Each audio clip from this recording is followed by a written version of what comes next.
guest today is Dr. Ron Meijerhof.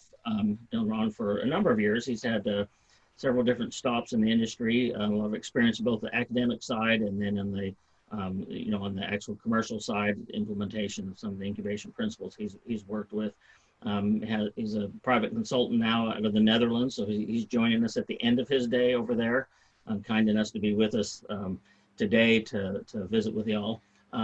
Wealth of knowledge here in a lot of different areas, and welcome him. He'll be talking about the physics of incubation, and I'm going to let you, Ron, go ahead and interpret the physics of incubation as you want. And you and I have talked about it, but you'll do it a little bit better. But it looks to be a very good topic presentation today. So with that, thank you, Ron, for joining us, and we'll let you go ahead and share your screen and take over, and I'll see you all at the back end of this. Thanks, Keith. It's a pleasure to be here. I'm trying to start my screen. Yeah, that should work. Yep.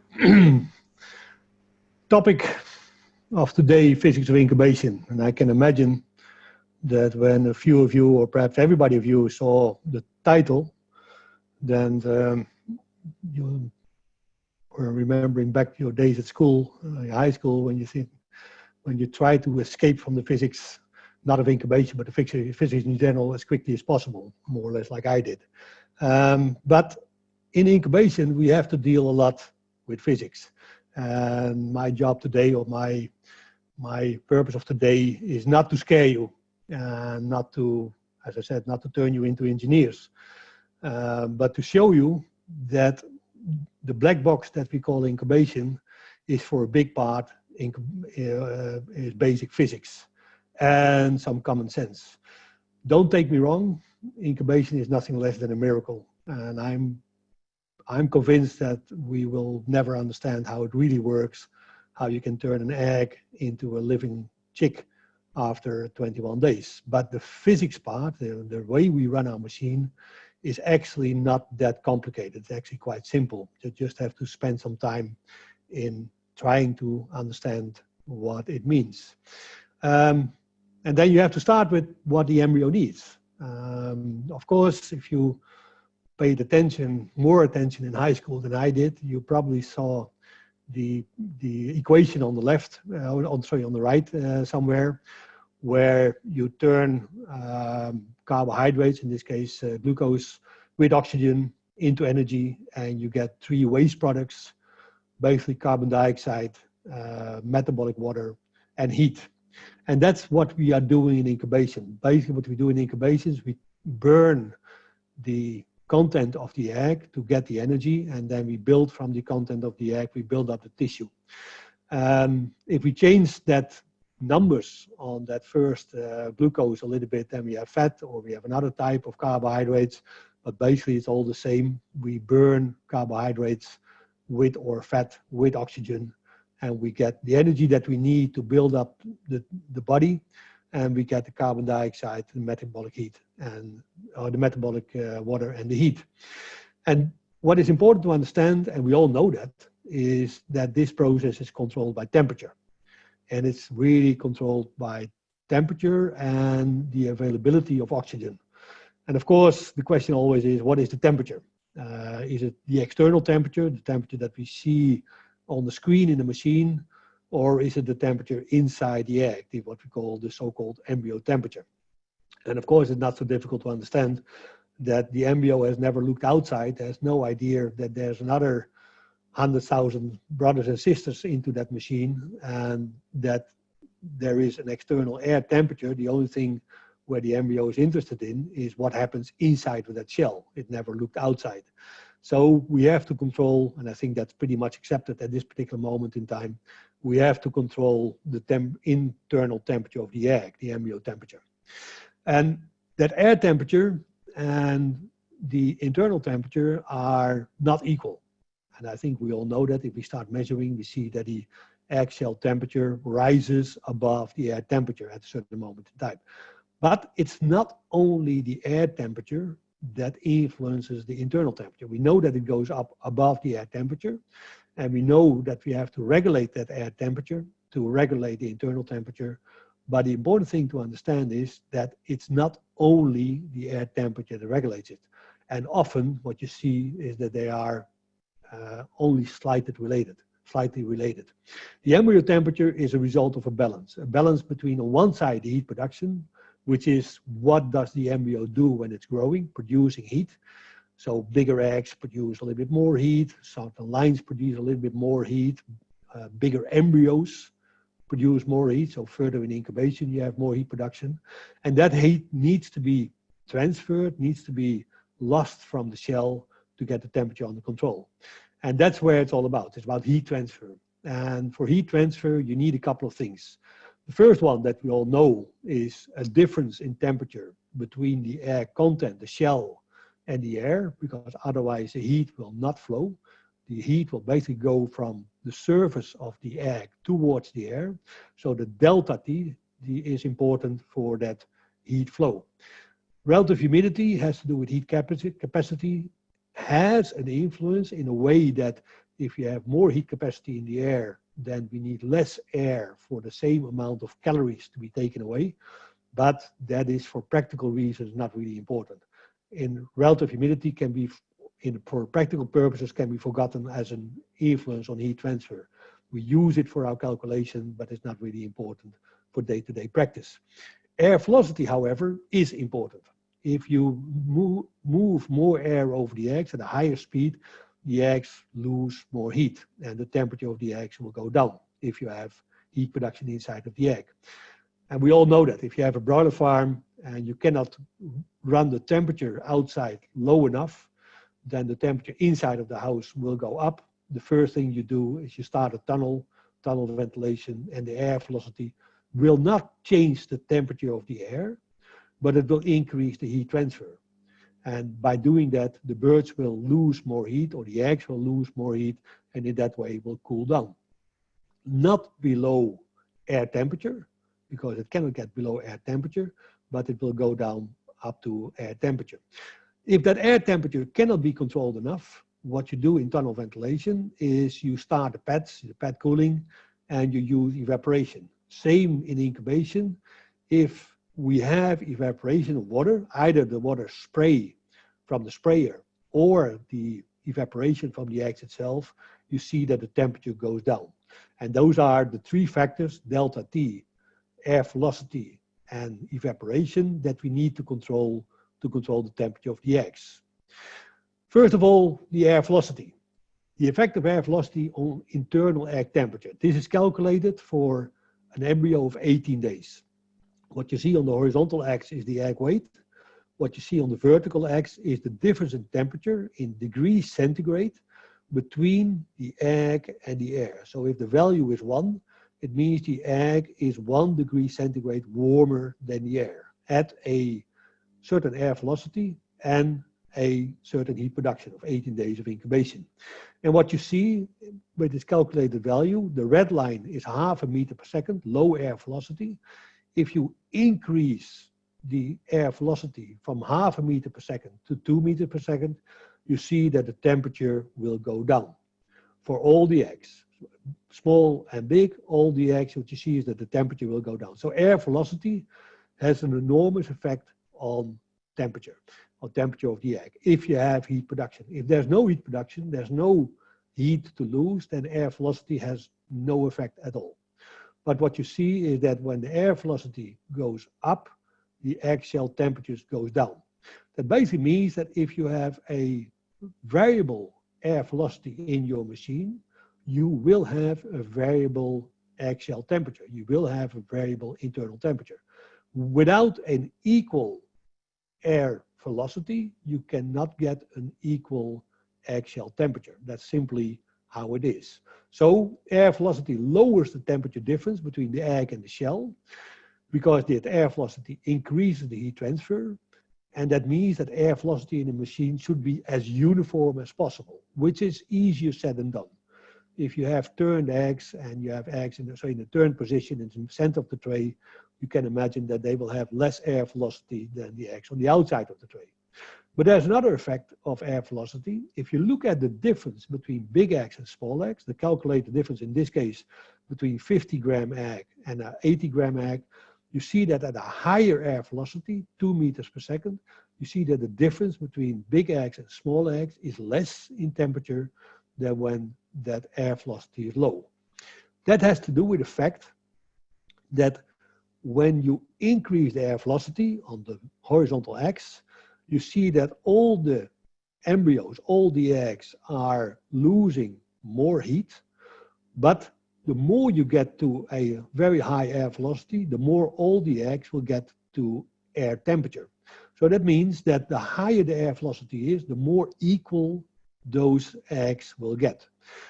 So air velocity does not only lower the temperature difference between egg and the shell, which means it should be uniform, but preferably it should also be high, because air velocity equalizes the temperature difference. You should get a more uniform temperature at a higher air velocity than at a lower air velocity. So especially when you have a situation where you have different age flocks with different size of eggs in the machine, or you have male line, female lines in the machines, you can see that air velocity, a higher air velocity will give you a benefit. It's not always recognized. This is an experiment done in North Carolina, where they looked at what happened if after transfer you take out the clears, so the little white circles in the tray, instead of leaving them in. And what they found was that they had, when they take out the clears from the basket after transfer, you had 80 gram more body weight at the end of incubation.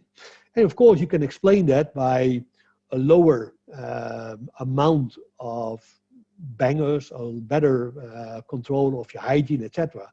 But perhaps this is not an experiment about removing infertiles or deaths. Perhaps this is an experiment about increasing air velocity by simply creating more space. I don't say that this is what happened here, because the data in the experiment were not presented in that way, but you can imagine that with more open spaces, you have a better air velocity, and with a better air velocity, you have a lower temperature.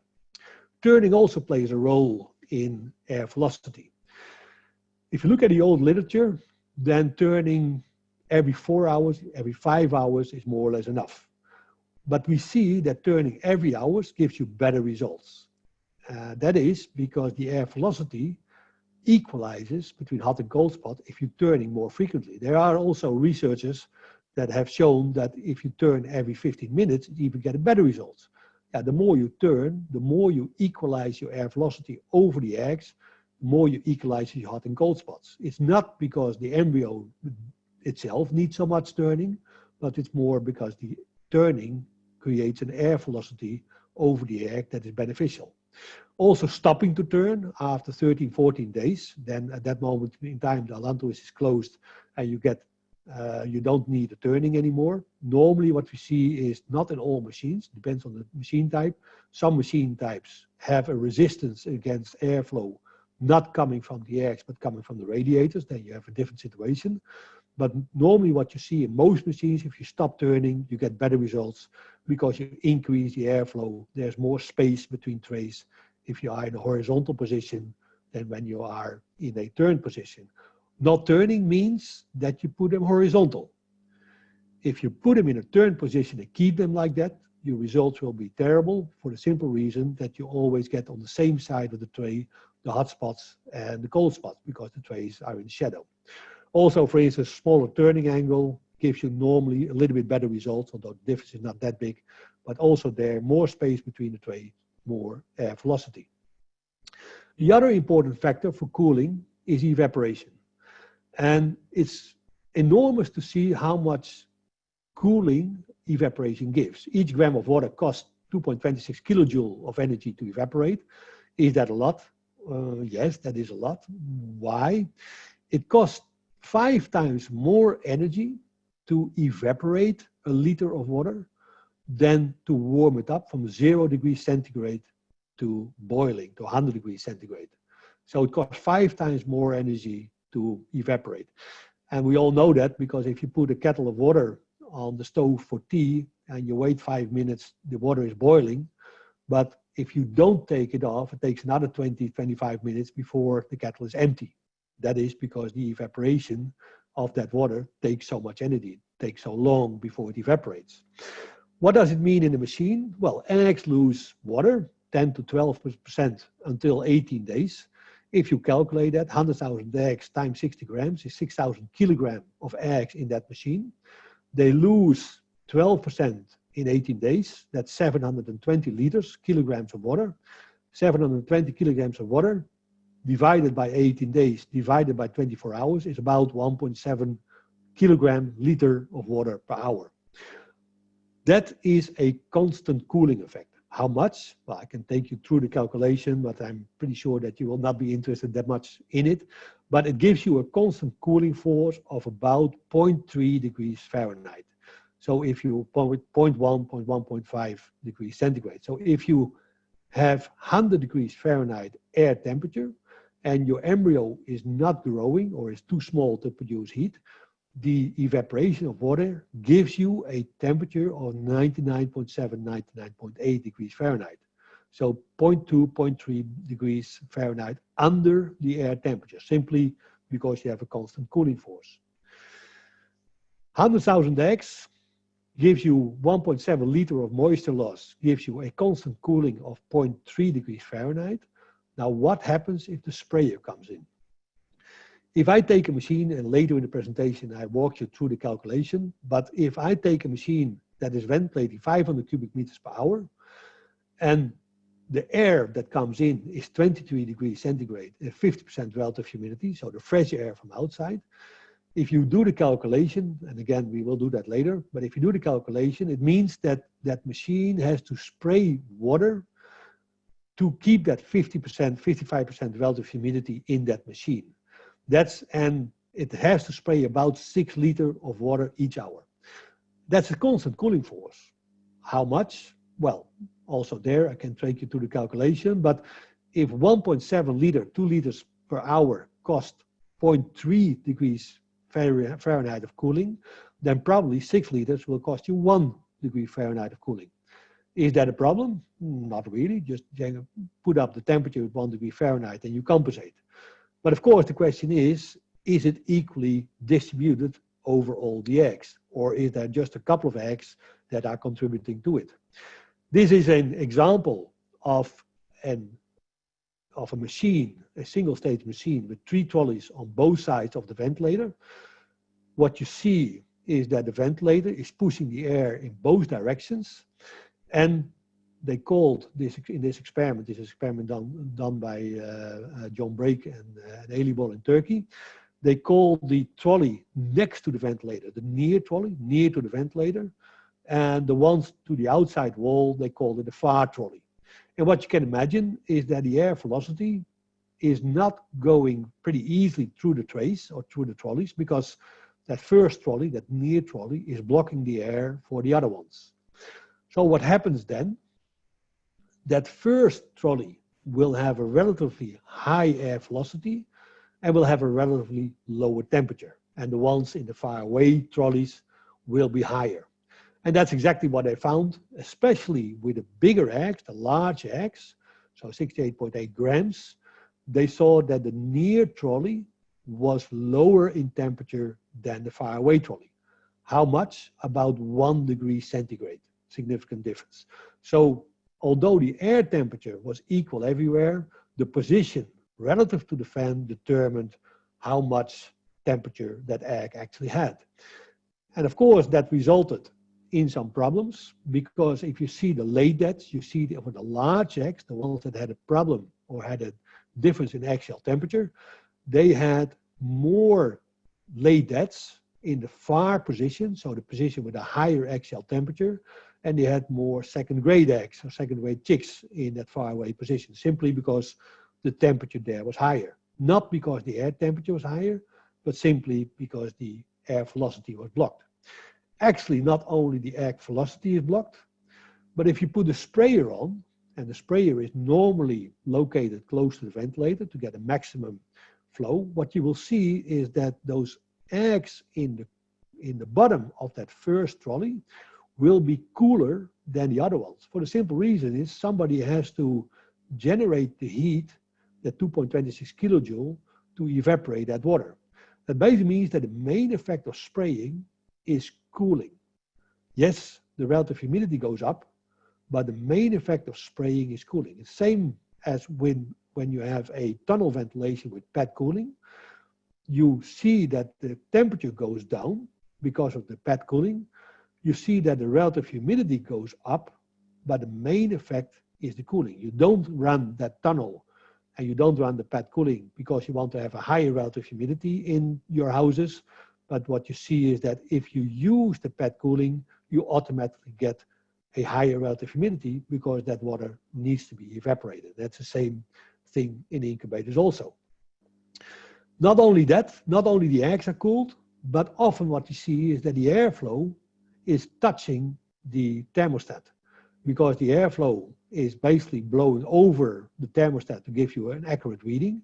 You can imagine if you run the sprayer, then all of a sudden, not only the air is touching the sprayer, the thermostat, but the water in the air as well. And that basically means that you're cooling the thermostat. How does it work? This is another type of machine, but also one that is a practical machine in the field. You have the inlet with air. You have in red, you have the thermosensor, the temperature sensor.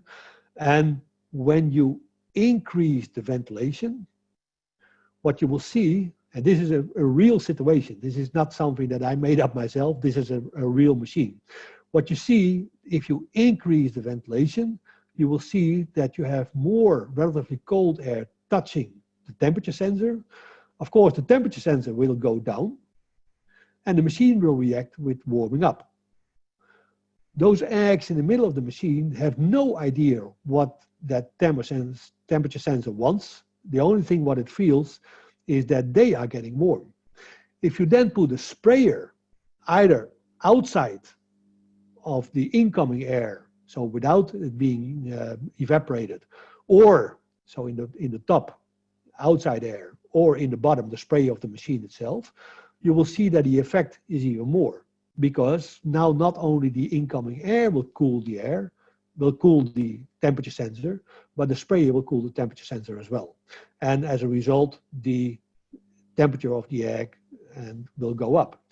This means that for most machines, not all of them, but for most machines, the more you ventilate, the more unstable the machines will get.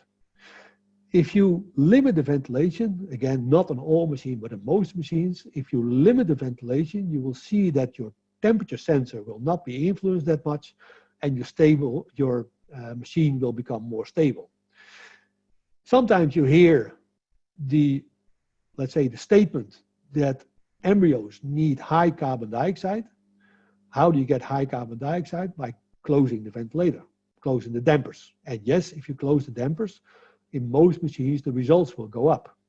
If the results go up, what you will see is that, if the temperature becomes more stable, the results will go better, not because of the carbon dioxide, but because of the temperature. What you often see is when the carbon dioxide is going up, the machine becomes more stable, the embryos are doing better, but the real experiment for that, to see if it's carbon dioxide, is take a bottle of carbon dioxide and inject it into the machine. If you do that, and I've tried it a couple of times, and you see that if you have the ventilation at the same level, you have the temperature at the same level, but you just inject carbon dioxide, the effect of carbon dioxide is, let's say, not that big, or actually not at all. So it's not about carbon dioxide, it's about temperature. Now let's do some calculations, and then I will focus on the ventilation, because that's the one we can also calculate with heat, and we also can calculate with carbon dioxide, but I want to calculate with ventilation. How much ventilation do we need in a machine? Let's say that we have 100,000 eggs of 60 grams each in a machine. And that machine can be either a single state machine or a multi-state machine. How much do we ventilate? Well, one standard rule for day-old chicks, but also for other animals, is if you ventilate for carbon dioxide and oxygen, you need a minimum ventilation, minimum of 0.36, 0.4 cubic meter per kilogram per hour. We have 100,000 eggs in the machine. The eggs are weighing 60 grams. So 100,000 times 60 grams times 0.36 cubic meter per kilogram per hour. So a little bit more than 2,000 cubic meter per hour. No, that's not the right calculation. Why not? Because first of all, eggs are not embryos. We do not ventilate for the egg, we ventilate for the embryo. An egg doesn't have to breathe. The embryo needs to breathe. So what is the weight of an embryo? In a machine, is it a multi-stage machine where you deal with an average age, or a single-stage machine where you have to ventilate of a capacity of 0 days or 9 days or 18 days? And of course, if you determine how much you want to ventilate in a hatchery, you have to take the average of all the machines. So then you talk more about a multi-stage hatchery than a single-stage machine. So what is the weight of an embryo? And is it still the same over the years? Is it still the same as the time when we invented or when we developed the older machines that we are having in the field?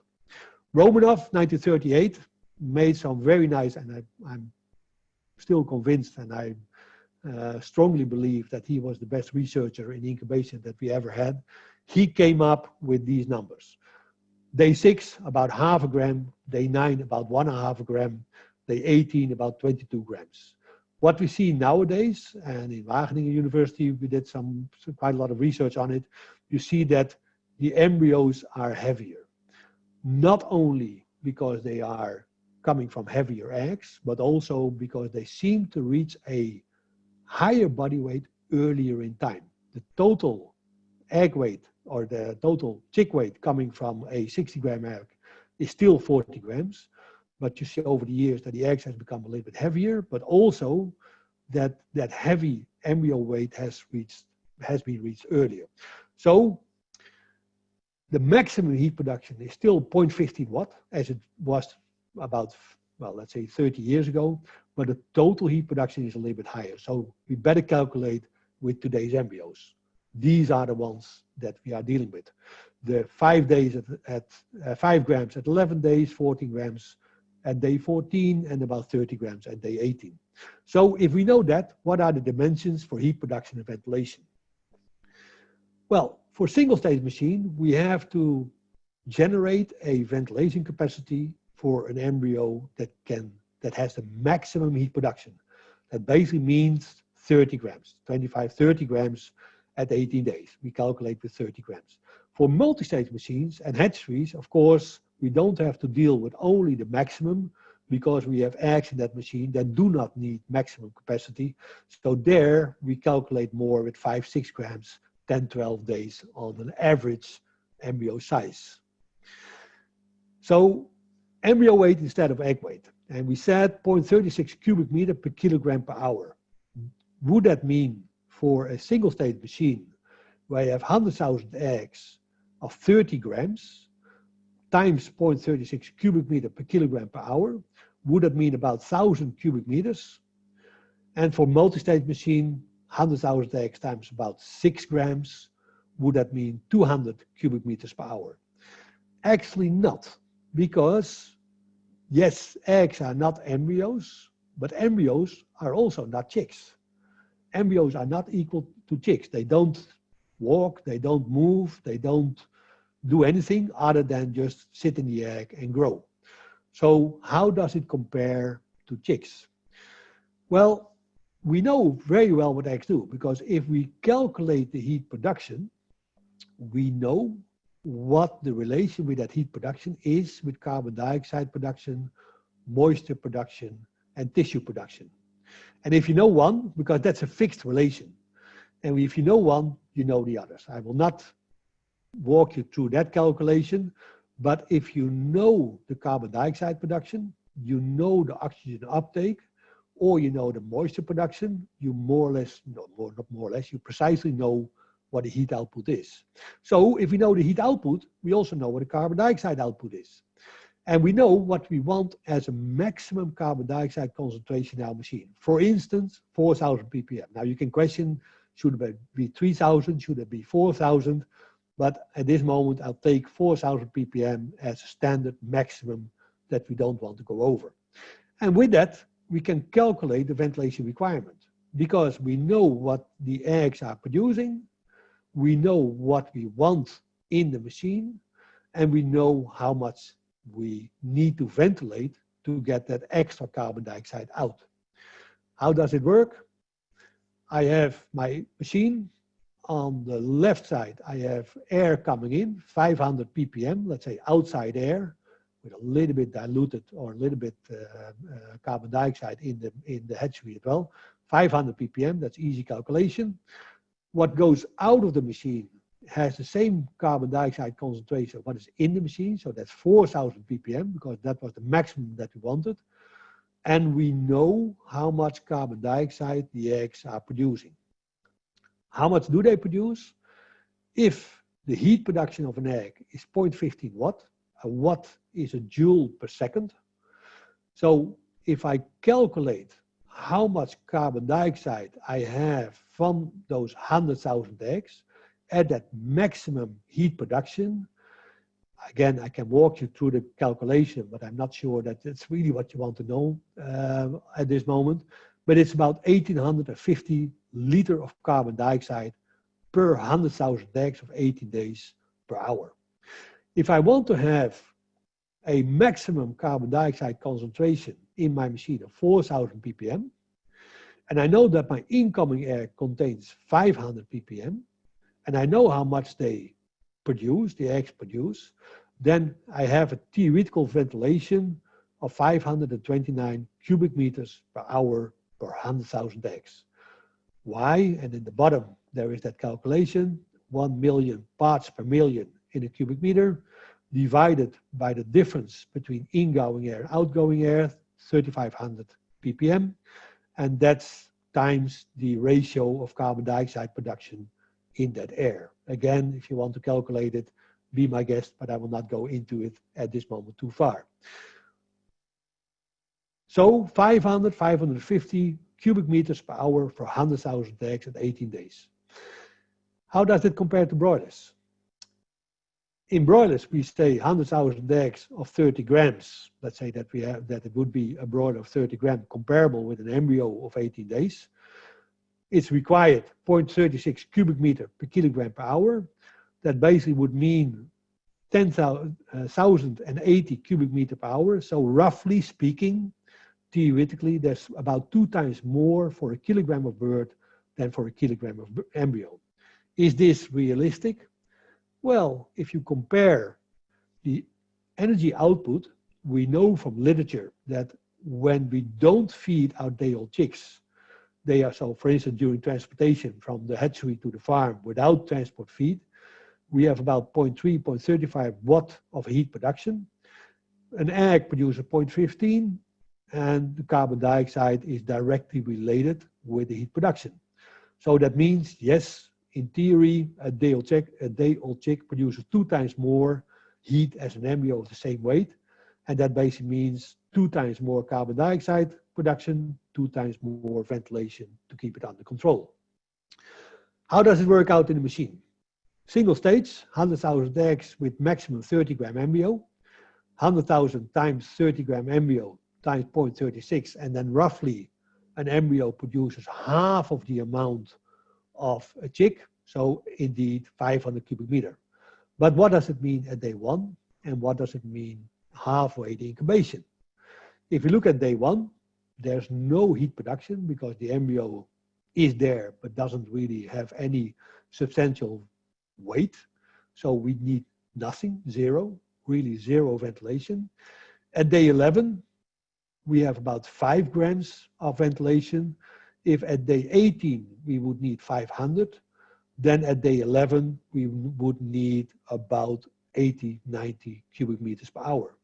So theoretically, a multi-stage machine would only need about 85 cubic meters per hour. That's the amount of the ventilation that you get at the back of your computer.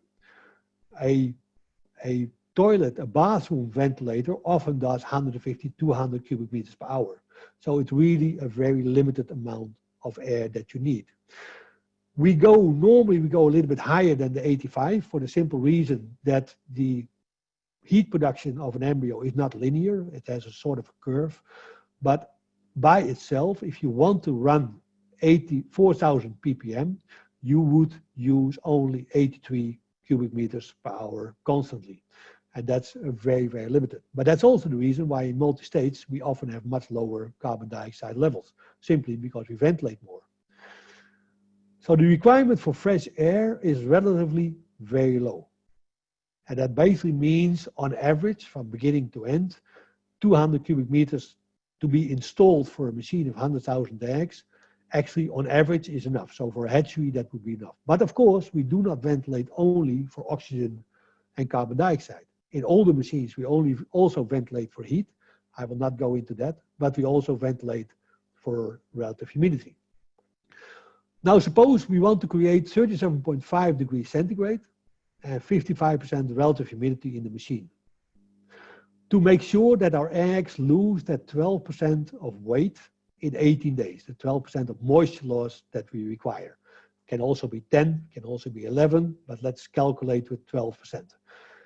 And the outside air I set on 23 degrees centigrade and 50% relative humidity. And let's assume that we indeed ventilate 200 cubic meter per hour for those 100,000 eggs in that machine. So we have a machine, it ventilates 200 cubic meters per hour. There are 100,000 eggs in that machine, and I want to create an inside condition for 37.5 degrees centigrade, 55% relative humidity, and the air that comes in is 23 degrees and 50% relative humidity. Now the question is, if I want to do that, do we have to add spraying? Do we have to add humidity in the machine? And if so, how much would that be? Solution, bad luck, Meijerhof diagram. Everybody hated it at high school. And of course, if you see these kind of graphs, it gives you a headache only by looking at it. It is a very, very nice tool to calculate the relation or to determine the relation with temperature and humidity and grams of air and density of air and so on. But nowadays, luckily enough, we have a much simpler way of doing it. It's still a Meijerhof diagram, but you can use your smartphone or your tablet or your iPad or your laptop. For instance, I always use this little program, but there are many of them for free on the internet. This is Climakalk from Sercom. It's a Dutch company. I like to work with it. And it looks more or less like this. Yeah, you get, this is basically, you can get it on your phone or your laptop. You fill in the temperature and then you fill in one of the others, either in this case, relative humidity, but you can also fill in wet bulb or dew point and so on. In this case, 37.5 temperature with a relative humidity of 55% gives you, if you press the calculation button, gives you an absolute humidity of 24.7 grams per cubic meter. In fact, it calculates with kilograms of air. Normally we say it's a kilogram of air is a cubic meter. It's not totally correct. These programs already convert the kilograms of air into cubic meters, so you just can use the cubic meters. 24.7 grams per cubic meter of air. Now that's an important value to keep in your mind. So 37.5, 55% relative humidity gives you 24.7 grams of moisture in an evaporated form in each cubic meter. So 23.5, 50% relative humidity. Oh, sorry, 37.5, 55% relative humidity contains 24.7, let's say 25 degrees. Be aware if it's cubic meters or kilogram, but we calculate with cubic meters because that's more practical. If you do the same exercise with such a program for the outside air in this case, in our case, was 23 degrees centigrade and 50% relative humidity coming into the machine, either conditioned or not, that gives you about 10.3 grams, so we make it 10, yeah, to make it simple. So that means if we run 1 cubic meter of air through that machine, 25 grams of water goes with that air out of the machine, 10 grams of water goes with that air into the machine, so we need to have 15 grams of water added. To be precise, 14.4, but I just calculate with 15. So each cubic meter of air needs to get 15 grams of water, either from the eggs or from the sprayer. So this is the situation. Air comes in. I have eggs in there that gives me moisture, the 1.7 liter per hour for 100,000 eggs. Or I have a sprayer. If the spraying needs, if the relative humidity is too low and the eggs do not give enough water, then I need to spray. So what goes in is 10 grams of water per cubic meter with the air. What goes out is 25 grams of water in the air per cubic meter. And what needs to be added is 15 grams, the difference between 25 and 10. Either by the eggs, if that's not sufficient, by the sprayer. Because it's a closed box, it has to come from somewhere. If I ask my machine for 55% relative humidity and it will not be there, then the machine will start the sprayer or the humidifier, whatever system you have, and will start spraying. So how much do the eggs add to start with? We had 12% lost in 18 days for 100,000 eggs of 60 grams. That was 1.7 kilogram per hour, so 720 kilogram in 18 days, divided by those 18 days, divided by 24 hours. That basically means 1.7 kilogram per hour if the eggs are constantly at the same relative humidity or same temperature. So every hour, my eggs are adding 1,700 grams to the air into the machine, 1,700 grams of water, 1.7 liter of water from the eggs towards the machine. So 1,700 eggs, 1,700 grams are coming each hour from the eggs. I needed 15 grams per cubic meter. My 1,700 grams has to be divided over my 200 cubic meters, because that was what I was ventilating through my machine every hour. So each cubic meter gets 1,700 grams divided by 200 cubic meters is 8.5 gram from the eggs added to each cubic meter of air. So I have that deficit, 1,700 grams, divided over 200 cubic meters per hour, means every cubic meter gets 8.5 gram of moisture inside from the eggs. But I needed 15. I get 8.5, I needed 15, so I have 6.5 gram shortage. My machine takes in 10 grams, it pushes out 25 grams, I have a deficit of 15 grams. My eggs add 8.5, so 6.5 I need to find somewhere else. And that somewhere else is the sprayer. How much? 6.5 grams per cubic meters times 200 cubic meters is 1.3 liter per hour. So my machine will add 1.3 liter each hour by the humidifier. If I'm asking it to ventilate 200 cubic meters with 37.5 and 55% relative humidity, and air coming in has 23 degrees centigrade and 50% relative humidity. So, to summarize it, my ventilation takes 200 cubic meters per hour. Each cubic meter gets 8.5 from the eggs. The sprayer needs to add 6.5, and my sprayer means that my sprayer runs 1.3 liter per hour constantly. And that's increasing my relative humidity, but of course it's also cooling. It's cooling my eggs. It basically is cooling my eggs with 1.3 liter per hour. What you see is that many machines in the industry, the older machines, do not have enough cooling capacity. So to maintain the temperature, what you often see is that we use more ventilation. And often what you see is that the ventilation uses 2 to 5 times more than needed, especially the older machines. Newer machines, and especially single stage newer machines, have more cooling capacity. They don't need to ventilate that much. But if you have the older machines and you don't have the cooling capacity, you ventilate more. Now, what does that mean? if you have, for instance, 5 times more ventilation. Let's say that you don't have 200 cubic meter, but you have 1,000 cubic meter per hour. The air that goes in, still 23 degrees centigrade, 50% relative humidity. It still needs to get 15 grams if it goes out at the same temperature. So it goes in with 10, it went out with 25, I still need to add 15 grams. My eggs are still losing the same amount of moisture, 1700 grams per hour. So what happens? What goes in is 10 grams per cubic meter. What goes out is 25 grams per cubic meter.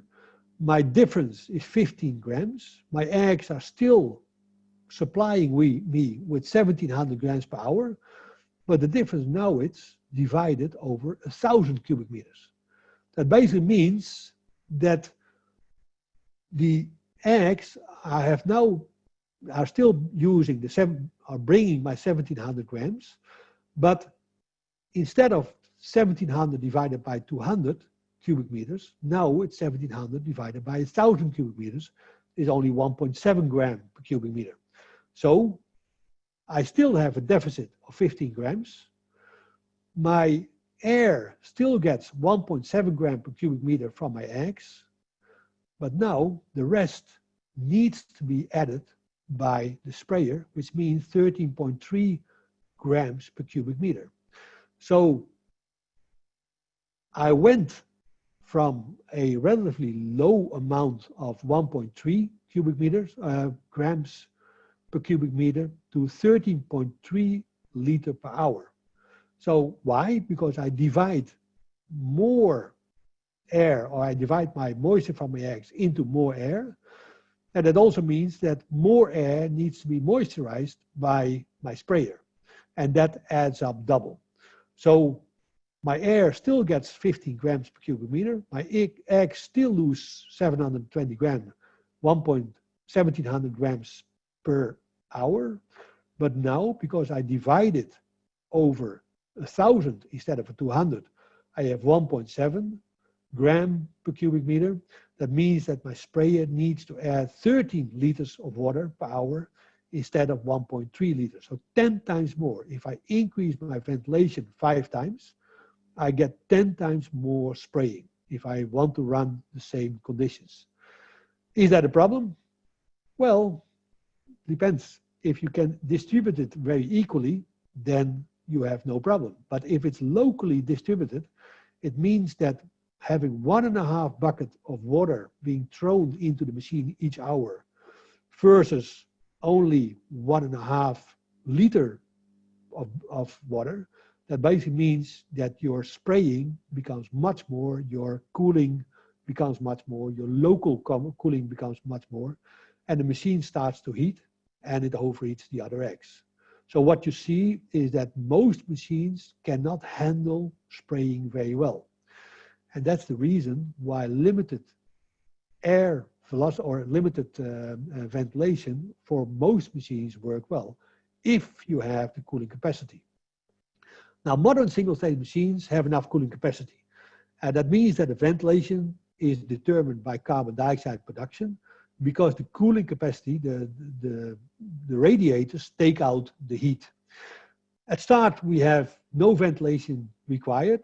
And at 18 days, we calculated in the beginning that we need about 500 cubic meters for 100,000 eggs.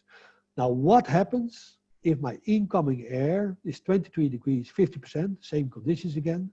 My machine runs at 37.5 and I want to have a constant 55% relative humidity to get my weight loss, and my eggs are at 18 days in the incubation. What happens then? The deficit is still 15 grams. My 1700 grams of water is still there, coming from the eggs. Now I divide it over 500 cubic meters per hour. That basically means 3.4 grams per cubic meter. If I run the same calculation again, I have 11.6 grams per cubic meter shortage. So every cubic meter needs to get 11.6 grams of water from the sprayer. If I run 500 cubic meters per hour, it basically means 5.8 liter per hour being added by the sprayer. Is that a problem? Well, it's not a whole bucket of water, but it's still quite a lot of water. So if the machine cannot handle that amount of water with an equal distribution and equal temperature, equal cooling, then I have a problem. So what happens? Again, eggs are 18 days in incubation. We have 5.8 liters of water by the sprayer, and that is a significant local cooling. Oh, but the point was that in modern single-state machine, I have enough cooling capacity. So I do not ventilate more than just for carbon dioxide. And if we don't need to ventilate more than just for carbon dioxide, why do we still have the sprayer? Because the main effect of the sprayer is basically cooling. So what would happen if we shut off the sprayer? If we shut off the sprayer, we have 10 grams of water coming in by the air. We have 3.4 grams being provided by the eggs, 1700 grams divided by 500 cubic meters. That 3.4 plus the moisture that comes in with the air gives me a total amount of 13.4 grams of water per cubic meter. That basically means that my relative humidity drops to 33%. So if I close down my sprayer, my relative humidity drops to 33%. It's not totally true, because if my relative humidity drops, also the moisture loss of my eggs will go up a little bit, but to not make it too complicated, I just calculate as if the eggs are still giving the same amount of 1700 grams. We do that, and what happens then? We call it non-linear moisture loss. So at start, we close the dampers, we have a high relative humidity. At the end, we turn off the sprayers. We don't use the sprayers anymore. We let the relative humidity go down. That basically means in the beginning, because of the high relative humidity, we have a low moisture loss because a high relative humidity. At the end, we have a high moisture loss because we have a low relative humidity. That basically means we transport some of the moisture loss from the air, from the beginning towards the end. The same amount of total moisture loss at 18 days or 19 days, but no ventilation at start helps us to get warmer eggs at the beginning, to warm up the eggs as quickly as possible, and no sprayer at the end means that we don't have local cooling source, we have more stable machines. We can only do that if the cooling capacity of the machine is sufficient, because that main effect is now not done by the sprayer anymore, but done by the radiators. But non-linear moisture loss, there's a lot of stories about it, that it's so good for the embryo because the embryo also does not have a linear moisture production. It's all true.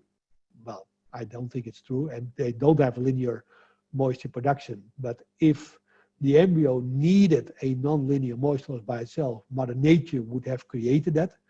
But the fact is that if I have a non-linear moisture loss in that machine, my machines are much more stable because I just shut down the sprayer. And that's the important thing. The important thing is that operating machines is a lot about physics. To control the ventilation, to control the relative humidity, to control the carbon dioxide. It's not that carbon dioxide by itself is so important. If that would be the case for the embryo, then probably the embryo or the mother hen would look like a kangaroo with a sort of an inside pocket where you could save the carbon dioxide and prevent it from escaping. That's not the case. But if we run a low carbon dioxide in most of our machines, we ventilate a lot. If we ventilate a lot, we're changing a lot of things. Not only carbon dioxide, but also the temperature distribution, the sprayer that comes in, and all those kind of things. So to control the heat exchange and with that to control the temperature, we have to look at the ventilation and the relative and the humidity and the carbon dioxide, not to control the embryo. Because if you look at 65 million years of experience with mother hen, what does she control? Temperature and turning. Then all of a sudden, why would relative humidity be important? Well, if it rains, it rains. She doesn't really stop incubating when it starts raining. So the only thing that mother hen cares about is temperature and turning. We have to care about ventilation, relative humidity, and carbon dioxide control through the dampers, because that determines in our machine the heat exchange and the control of temperature, not anything else.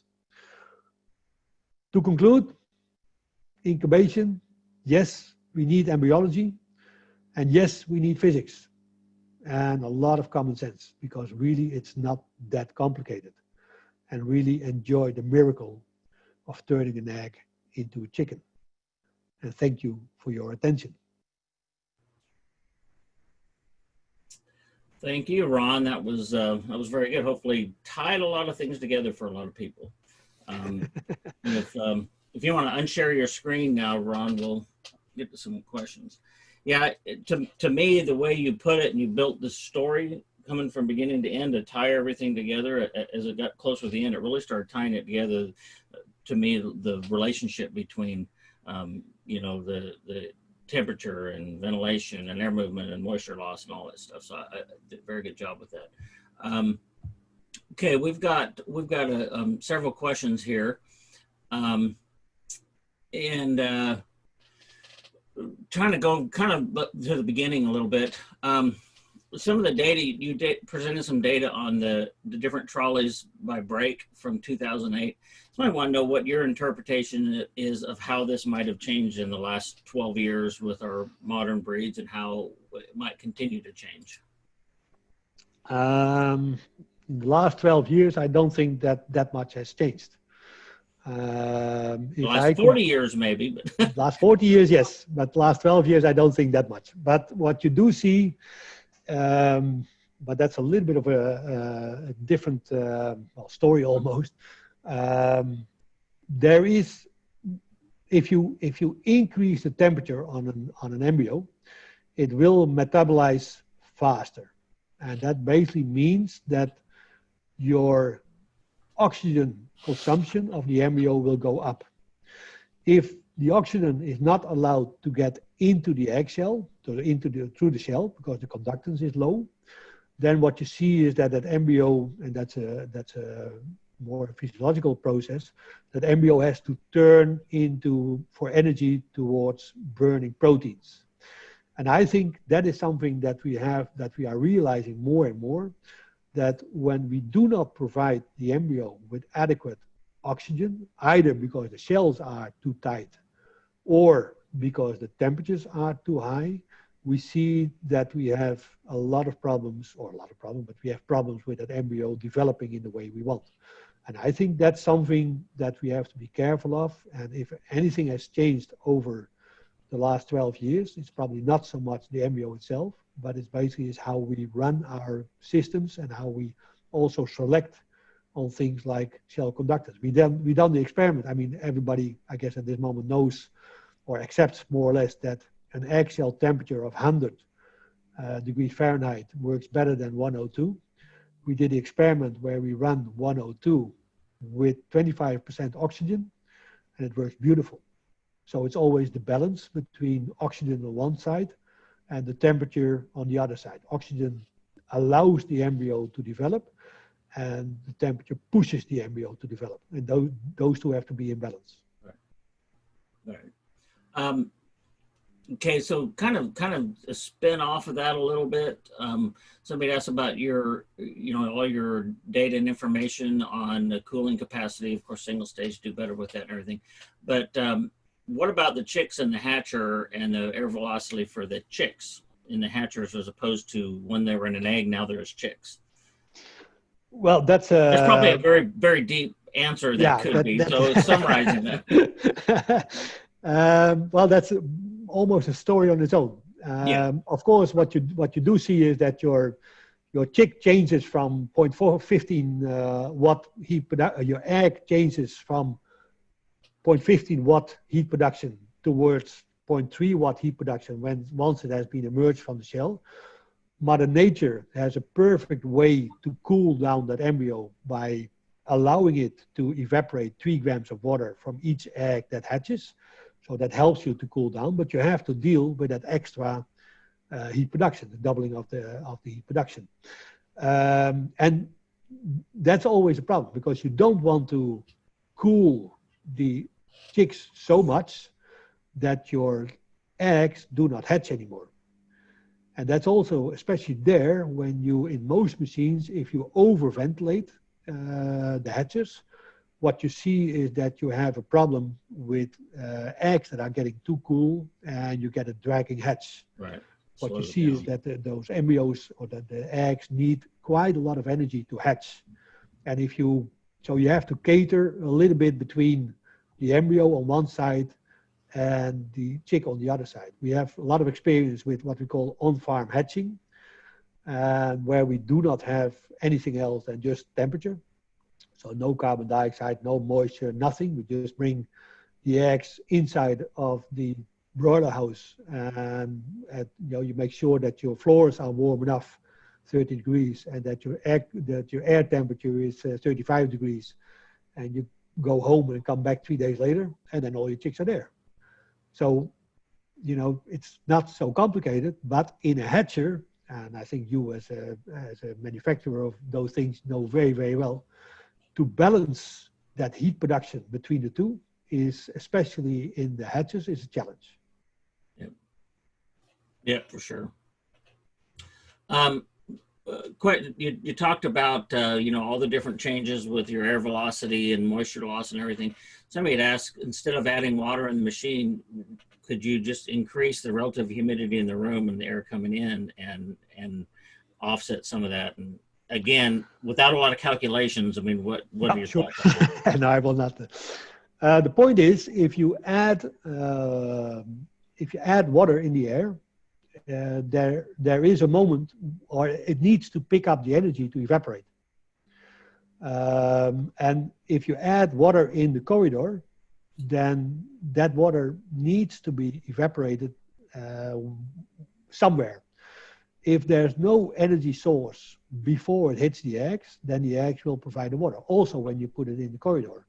I mean, compare it with a fog that you have early in the morning in springtime. When does the fog disappear? Yeah, when the sun comes up. Before the sun comes up, before that energy is put in there, nothing will evaporate. And that's the same. If you add water in the corridor, normally it's a little bit better distributed than when you add it in the machine, for sure. But still, it will need energy to evaporate. And in a lot of cases, the first warm thing that it hits is the egg. And that basically means also there, it's difficult to have it really nicely distributed. The other thing that you have to keep in mind, when you add water in the air and that is evaporated by the eggs, it basically means that the water wets the eggs.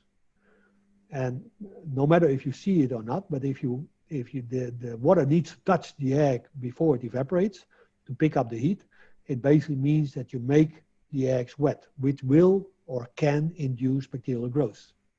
So water and eggs is not a really good combination. And that's basically also one of the reasons why that non-linear moisture loss works quite well, because you prevent that you get, or not fully prevent, but you lower the amount of bacterial growth because simply you don't wet the eggs. Relative humidity does not let bacteria grow, water does. And there's a big difference between water and relative humidity. And the difference is energy. So if your humidity is going up too much, then you start seeing a situation where you've got more water on the eggs, which that itself can be a problem. I mean, there's a balance and everything. There's a balance. The whole thing is a balance. Well, yeah, it's interesting to see how low you can go in relative humidity. Yeah. Quite low. Okay, you kind of alluded to this in your presentation, and the question was with a lot of new incubation systems, they don't really have humidity control. They do, but not in the form of sprayers. For instance, our machines, we don't really have sprayers in our single stage. Nope. But we do have ability to control humidity in other ways. But how, you explain that a little bit, but can you summarize that a little bit again of how the machine is going about that without any sprayers added? Right. It's a different concept than the old machines, I know. I mean, it boils down to the question for what do you need relative humidity? You need relative humidity to control moisture loss. And you need moisture loss to create the air cell. And by itself, a low relative humidity. And it's often thought that a low relative humidity will dry out the embryo during incubation. But if you think about it, that's not really likely, because for the simple reason is that the embryo swims in the amnion, and the amnion is surrounded by the allantois. So the moisture is evaporated from the allantois, from the waste bag of the embryo. So that basically means the embryo keeps on pushing moisture in the allantois, and if less moisture is released, then the allantois is more full. If more moisture is released, then the allantois is more empty, but the embryo doesn't care. The only thing that the embryo cares for moisture loss is basically the size of the air cell, so it can grab enough air to get the energy to hatch. So the question is, for what do we need the relative humidity? We need the relative humidity for moisture loss. When is that important? At day 19 or day 20, because that's internal pipping. Does it matter when we lose it, in the beginning or at the end? No, as long as it's the minimum amount that we need at 19 or 20 days. And that makes it for incubating manufacturers a lot easier to avoid the sprayer in the setters, because you don't need to run the sprayer anymore. The only thing what you need to do is make sure that at 19 days you have your required amount of moisture loss. And that makes it a lot easier. But you can only do that when your cooling capacity is enough, because without a cooling capacity, without the extra cooling capacity from the sprayer, an old multi-stage machine or a single-stage machine will not function. If you take in the Jamesway tunnel machines, if you take the sprayer out, you are in for some interesting experiences. Yeah, for sure. And that's not because of relative humidity. That's because of heat. Mm-hmm.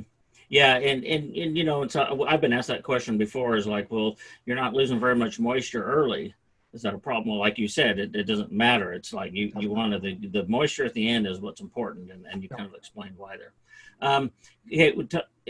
Kind of in relation to some of this, in the hatcher process, the last 3 days, we typically decrease the temperature but increase humidity. Why is that? That's a good question. You decrease the temperature. Well, of course, by itself, if you decrease the temperature, the relative humidity already will go up a little bit, because that's a relative humidity. It's basically related with temperature. But the more important thing is that the simple fact that every chick that hatches produces 3 grams of moisture will increase the relative humidity. The question is, does the embryo or the chick need that increased relative humidity? So do you get it for free from the hatching chick, or does the embryo need to hatch in a high relative humidity environment? If you want to know how that works, try increasing the relative humidity in the hatches with the sprayer.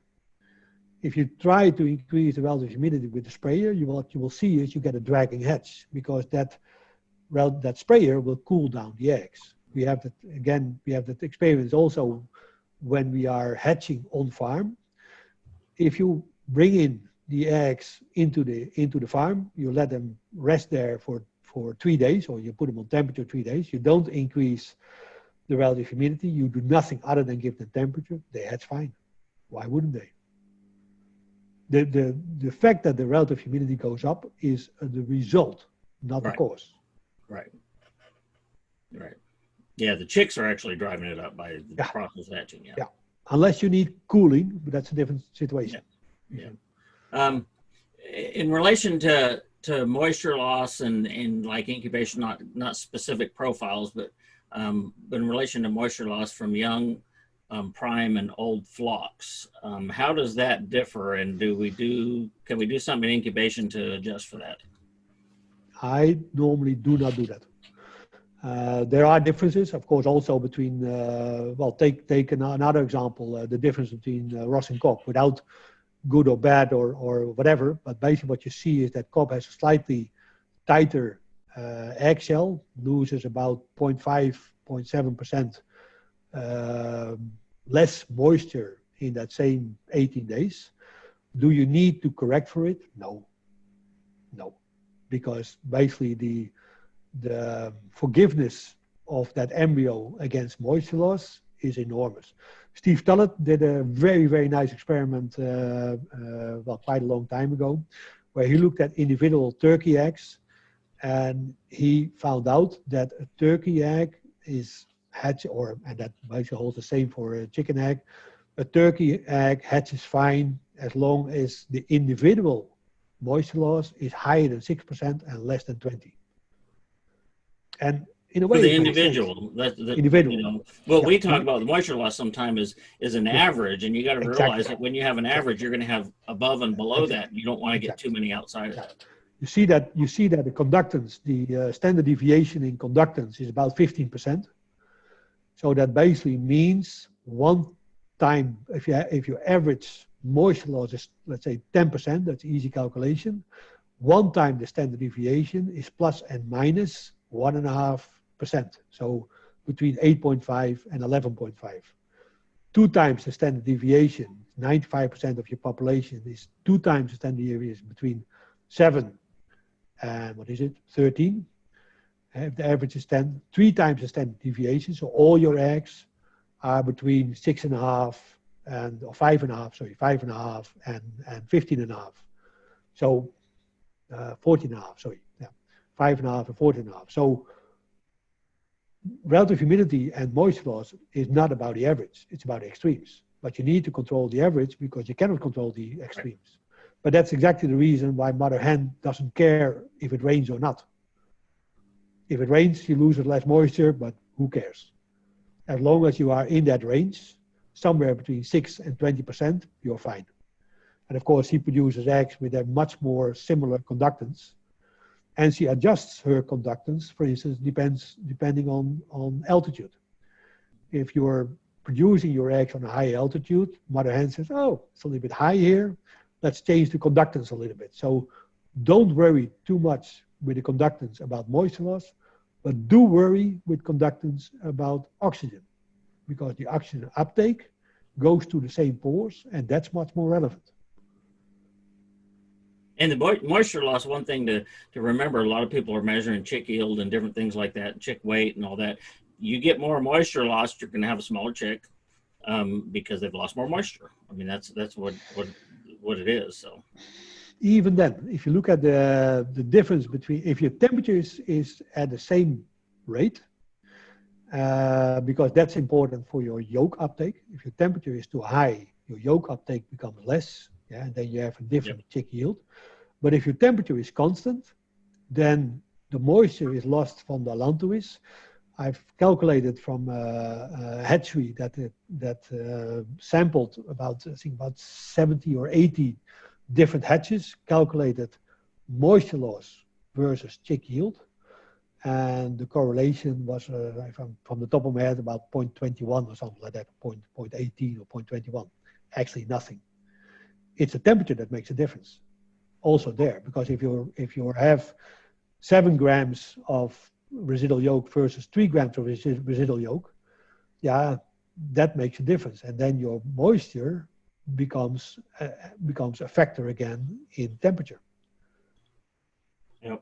Every time, for whatever you change, carbon dioxide, turning, moisture, spraying, you name it, whatever you change, the first thought should be, what does it do with the temperature of my eggs? If that's influenced, then that's probably the reason why you see a difference. If that's not influenced, you can look for that factor by itself. But you see often, I mean, carbon dioxide is a very good example. Yeah, people do experiments or have experience with high carbon dioxide works better. Yes, why? Oh, because the embryo needs it. Could be, but perhaps also because you test it by closing the dampers. Well, if you close the dampers, you change 3 other things also. And then you, by coincidence, blame it on the carbon dioxide. And it could have some other roles, but I agree with you on that. Is that the high carbon dioxide is a result of the way we incubate, and then that could also have some effects on the development of the embryo. But it is a result of how we're incubating. Okay, somebody asked a question. They must know you because they said, "Hi, Ron." Without doing calculations in the simplest way, how do you go, or what would you use to determine that your incubation is correct?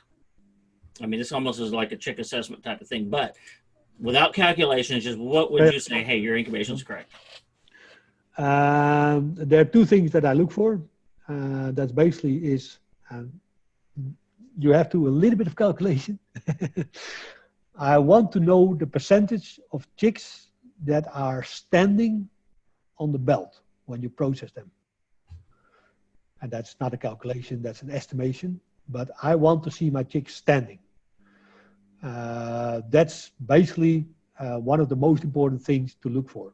If your chicks are lying down on their back or sitting down or looking down or whatever, that's not how a young animal behaves when it's in a new environment. So that's, for me, is point one. Go to the egg process or the chick processing room, look at the takeoff, and when they are basically being, taken off and putting on a belt, a horizontal belt, and you see that they don't want to stand up after, let's say, half a meter of being transported, then you know that your chicks are tired.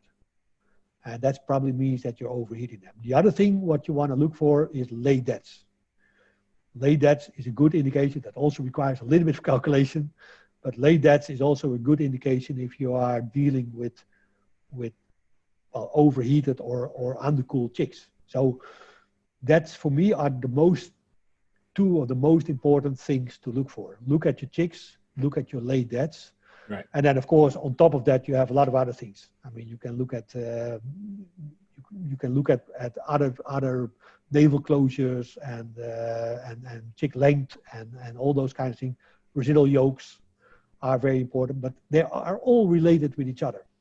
Mm-hmm. If you have a good active chick, you have not been overheating them in the machines. It basically means that you have a good chance that they are well developed, that you have a small residual yolk, because then the yolk has been taken up and being transformed into chick body. You have a good chance that the navel is well closed, although that's also the hatching process by itself. If you cool down the hatching too much, then you get those dragging hatches with string navels. If you overheat them during hatching, you get the black buttons. So that's not only the incubation process itself, it's also the hatching process. But that picture, chick quality, chick vitality, how you call it, and laid deads are the two things that give you a quick impression of how it goes. See, you were able to answer that without calculations. I mean, you have to do calculations as far as the numbers that you get, percentages. Yep. But no, I think that's kind of the answer they were looking for. It's just, that type of thing, without getting in and measuring on machines. Physics, yeah. Physics scares people. Yep. So as far as the variation in the heat exchange, and this question is going to be, you see a lot of incubator types, and I think you're probably good with that, so you don't have to get very, very specific with that. But what is the variation in heat exchange based on position in a machine? Again, I know different machines are going to behave differently, but I mean, is this a common thing you see in different machines? It's very, very difficult if you really, because every machine has a hot spot and a cold spot. It's almost impossible to. So we talk about the spread, so the difference between the hot spot and the cold spot. So not about the standard deviation. I've seen the highest I've ever seen was 5.8 degrees Fahrenheit. So then you really have a big problem. Normally, if you run your machines well, the difference between hot and cold spot is 1.5, 2 degrees Fahrenheit for most machines. Minimal if they're ventilated properly. Minimal, yeah. To get below that level, some machines can do it, but for most machines, most common machines, it's quite difficult to get below that level. Yeah. Yeah, so all of them have that. You just try and minimize it. I've always said that incubators, we all try and all of our companies try and do the same thing. Temperature, humidity, ventilation, turning, and the more uniformly you can provide those things, the better. Exactly. And that's really the difference in there. That's the difference. Because everybody's doing the same thing. What about if you have a situation where you've seen high levels of CO2 during the hatching process? Could that have any lingering effects on the respiratory organ systems of the chicks? Giving you some good questions here, Ron. Yeah, good question. It's a very good question. We did experiment. It's surprising to see how, because basically in the hatchery you have relatively short periods. It's surprising to see how high you can go with carbon dioxide. I don't say that I want it, because I don't say that it's a good thing to do, but you can go to quite high levels before you see any detrimental effects. In the setters, it's slightly different. In setters, you have to be a little bit more careful, basically because it's a longer period. Normally, we see in the setters that if you are for a substantial time above 4,000 ppm, 4 or 5,000 ppm, you see that you get problems with basically with the heart development. In the hatches, because it's a relatively short time, the damage is more limited. I still don't think it's a good idea to run to, well, sometimes you see levels over 1%, so over 10,000 ppm. I'm not sure that that's really what you want. There are levels sometimes that you measure in the hatches. If you would put your bed in there, then the next morning don't bother to wake you up because it's not necessary anymore. So chicks can handle that, seems to handle that much better than we can. At the same time, I cannot imagine that's really what a chick wants. That's really what you want to do.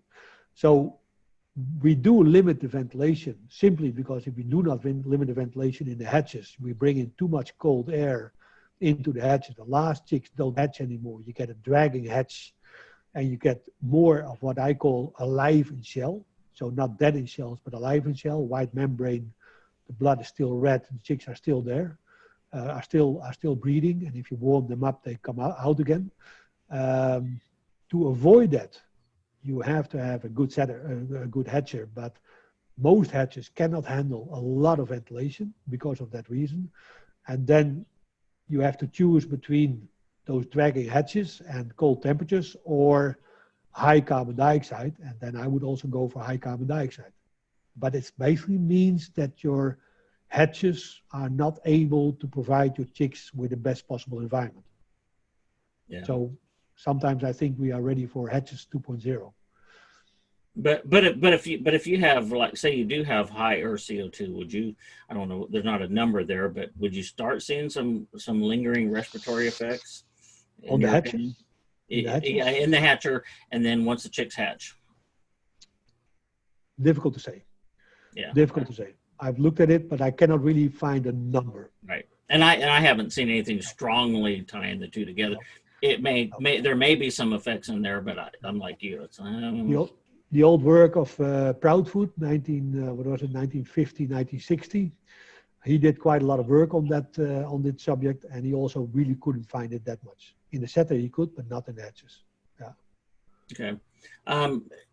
What you talked about, well, again, this is, you see a lot of incubator types, but if somebody's partially setting a multi-stage that's designed for having 6 ages of embryos in it, I mean, what kind of things do you go about trying to make those things work? And again, you would have to be very general with that because every machine is going to be a little bit different on how you do that. But in generality, what would you do? Well, you almost cannot be general in that one. What you do see is that if you have a, just let's name it. If you have a Jamesway tunnel, you want to make sure that you get the air velocity through the trolleys as high as possible. So you try to avoid all the leakage between the trolleys. You try to make sure that your air gets in at the highest possible speed, that you don't have air escaping, that your sprayer is on a constant rate, that you don't have fluctuation in spraying between day and night or today and tomorrow, because that's quite important. So those machines really need a high air velocity and need to be very constant in that. If you talk about a Peterson machine and I don't talk about good or bad machine, don't take me wrong. Every machine has their own strong points and weak points. But if you talk about a Petersheim, the older machine, the 576, which we are using for also for multi-stage, what we do is we put the first eggs in, so 0 to 6 days, we put them in the center position. Then we put from that position, the second 6 days, we put them in the outside, the wall position, what John Bray called the far away position. And then on the last 6 days, we put them close to the ventilator and put them horizontal. And like that, you can do those kind of things for each individual type of machine. But all the machines have their own little tricks and spots. And sometimes it's easier, sometimes it's more difficult, but there's not a general overall things that you can do other than most machines, and not even that for all machines, try to put them horizontal after 13 days. That normally helps you to get a little bit better airflow. And I think if you think of airflow in a machine and you're trying to skip sets or whatever, you think air is going to move with the path of least resistance. So we want to make sure we don't leave spots in there that also the air is going to go a different way than through the eggs. And in addition, did we maybe do some things with our set point, temperature set points, because we have fewer fertile eggs or whatever. But, a few more questions. There's several questions in here we'll get to after the point. We'll send you an email on it. They're very specific, hard to answer in a group setting, although some of the ones have been very specific that I've given you anyway. But for malpositions, if we see a lot of malpositions in our embryo breakout, what are some incubation conditions that you would particularly look at for malpositions? Depends a little bit on the malposition. Of course, if you have, the top of my head, if you have malposition number 2, so head in the point, then you talk for upside downs or not enough turning angle. If you have malposition 6, head over the right wing or head over the wing, then I typically look more for overheating. So it depends a little bit on what kind of malpositions you have. There are 6 of them, and the one that you see most, I would say 50% of the time, or 50% of the malpositions that you find, or even more, are head over wing malposition. For me, that's a clear indication that you're overheating. That's also the cause for the red dots, what you see on the beak. Okay, the little red dot that you see on the beak. What happens if you have the head over wing position? Then the embryo cannot move through the shell, and it has to go straight through the shell without being able to use its egg tooth to open the shell 3/4 around. So what it does, it breaks through the shell on one spot and tries to wiggle with its beak to open, to break the shell. And then let's say the edge of the shell that in that hole is blocking or is basically touching the start of the comb, and that's where you get a red dot from. And that comes from that head over wing malposition, like crossbeaks also. Yeah, and I think those malpositions, I know some people doing breakouts, they just say malposition. They don't really record what it is. So if you start seeing a lot, and I mean, we can't get too technical in reality on that, but if you start seeing a lot of malpositions, I say, well, now you might want to start categorizing what they are, because each of them tells us something different. For sure. And not for all of them is so very clear what they are. Right. I mean, if you have some of them are very clear, but some of them you're just guessing what it could be. Yeah, for sure. And then the red on the beak and stuff is good. You pointed that out. Is it's not a function of something happened in incubation that all of a sudden made them have a red dot in the beak or on the hog. It's that they struggle to get out.